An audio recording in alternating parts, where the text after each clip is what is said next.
So welcome back dear students and viewers. तो इस video के ज़रिए आज हम क्लास 8 सब्जेक्ट हिस्ट्री का चैप्टर नंबर 2 जो है, जिसका नाम है from trade to territory the company establishes power.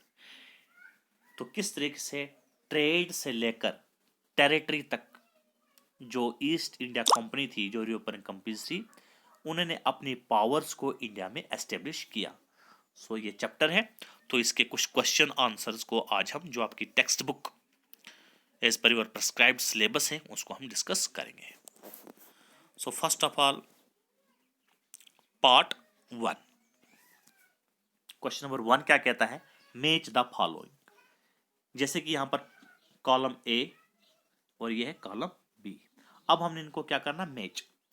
Deewani, tiger of Mysore, फौजदारी अदालत, रानी चन्नम्मा, सिपाही, इनको हमने मैच करना है जो इनके साथ कोरिलेटेड टर्म्स होंगे। जैसे Tipu Sultan, right to collect land and revenue, सिपाही, criminal court, led an anti British movement in कितौर।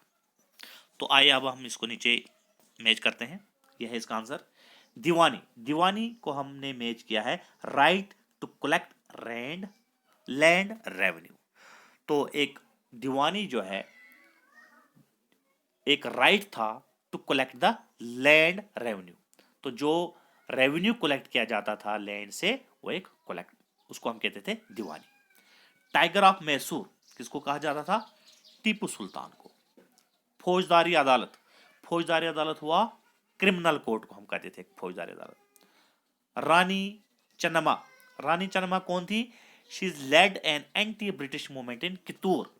कितूर से ब्रिटिश मूवमेंट के खिलाफ, ब्रिटिश गवर्नमेंट के खिलाफ इन्होंने जो है एक मूवमेंट शुरू की थी, उनका नाम था रानी चन्नम्मा। सिपाही, सिपाही बोलते थे सिपाही को।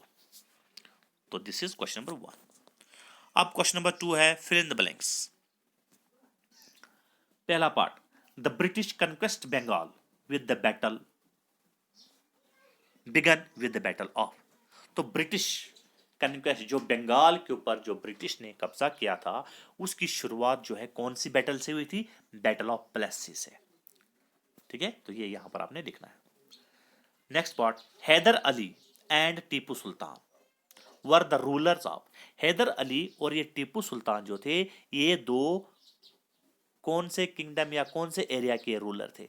तो these are the ruler of Mysore.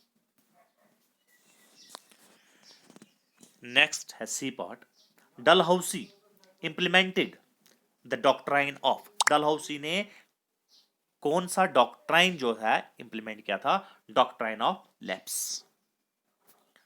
D, Maratha kingdoms were located mainly in देश पार्ट ऑफ इंडिया। तो मराठा किंगडम जो थे, वो इंडिया के कौन से पार्ट में ज्यादातर जो है लोकेशन थी उनकी? तो आएगा south western part of India. So question number 3 है ट्रू एंड फॉल्स। अब यहां पर कुछ स्टेटमेंट्स दिए हुए हैं, हमने ये बताना है कि ये स्टेटमेंट्स जो है ट्रू हैं या फॉल्स है। Statement first, the Mughal empire became stronger in the 18th century.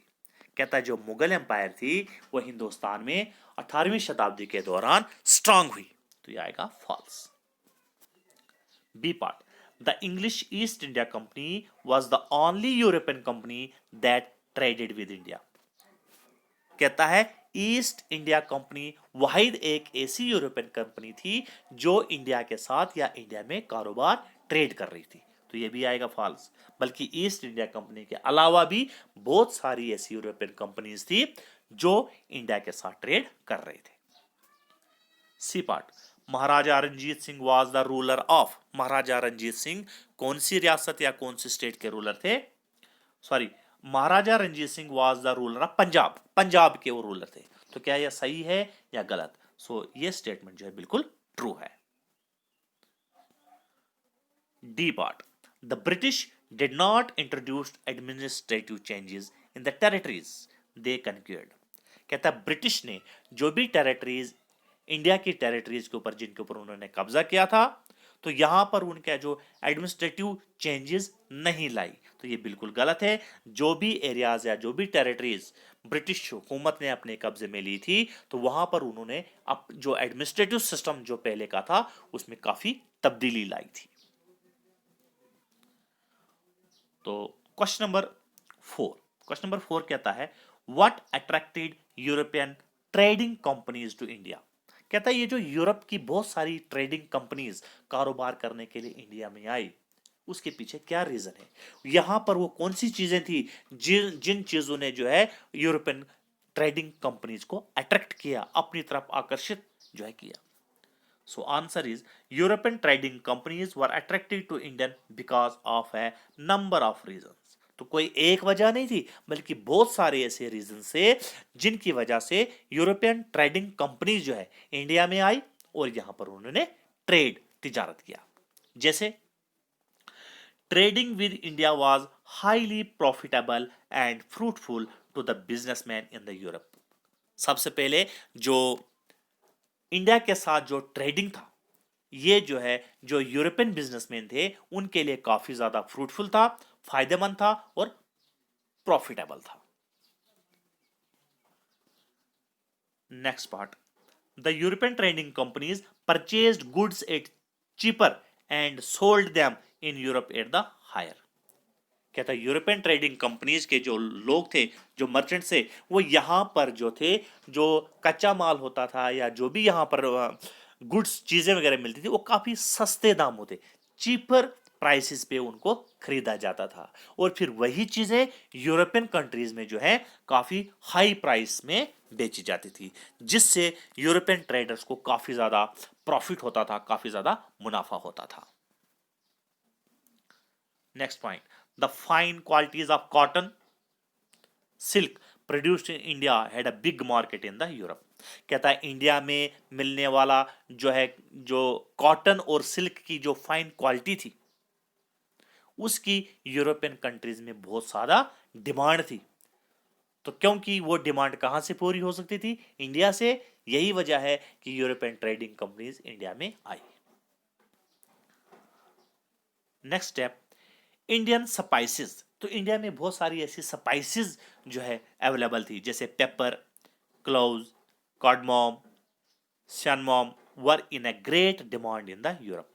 कहता है इंडिया में पाई जाने वाले जो पेपर स्पाइसेस थी, वो यूरोपियन कंट्रीज में उनकी बहुत ज्यादा डिमांड थी और वो डिमांड भी कहां से पूरी हो सकती थी, इंडिया से पूरी हो सकती थी। तो उस डिमांड को पूरा करने के लिए यूरोपियन ट्रेडिंग कंपनी जो है इंडिया में आई। तो ये थे कुछ क्वेश्चन नंबर 1, 2, 3 और 4 इस चैप्टर के, जो आज हमने आपके साथ डिस्कस किए। तो बाकी के जो रिमेनिंग क्वेश्चंस हैं वो हम नेक्स्ट वीडियो में डिस्कस करेंगे। Thank you.